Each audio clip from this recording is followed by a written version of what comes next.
March 25, 1911. The Triangle Shirtwaist Factory occupied the 8th, 9th, and 10th floors of the Ash Building in Greenwich Village, Manhattan.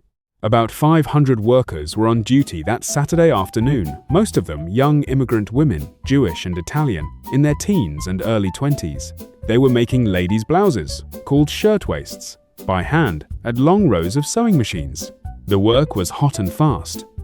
At 4:40 p.m., a cigarette or match was dropped into a scrap bin full of fabric cuttings on the 8th floor. The fire spread in seconds.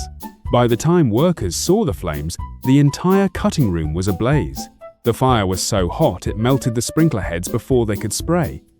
The manager tried to use the fire hose, it was rotted and burst in his hands. Workers rushed to the fire escape, a narrow metal chute on the outside of the building. About 20 workers made it onto it. The fire escape had not been properly anchored to the building. Under their weight, the bolts tore out of the brick wall. The whole fire escape, with the workers still on it, peeled away from the building and fell 10 stories to the sidewalk. On the 9th and 10th floors, workers reached the windows. The fire was behind them. The stairway was blocked by flame. The elevator shaft was impassable. The fire escape had collapsed. Some workers tried to climb down ropes made from bed sheets. The sheets tore. Some tried to jump into the net that the fire department had raised below. The net tore from the weight. By the next morning, 146 people were confirmed dead. Most were women between the ages of 16 and 23. Many had never been identified.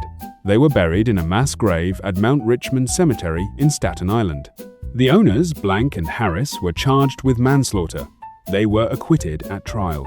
They later collected $60,000 in insurance payments, more than the building had been worth.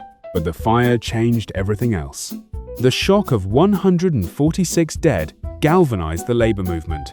The International Ladies Garment Workers Union grew from 400 members to 100,000 in 2 years. Within 3 years, New York passed 36 new workplace safety laws, automatic sprinklers in tall buildings, unlocked exit doors, regular fire drills, fire escapes properly anchored. Within 10 years, 33 states had similar laws.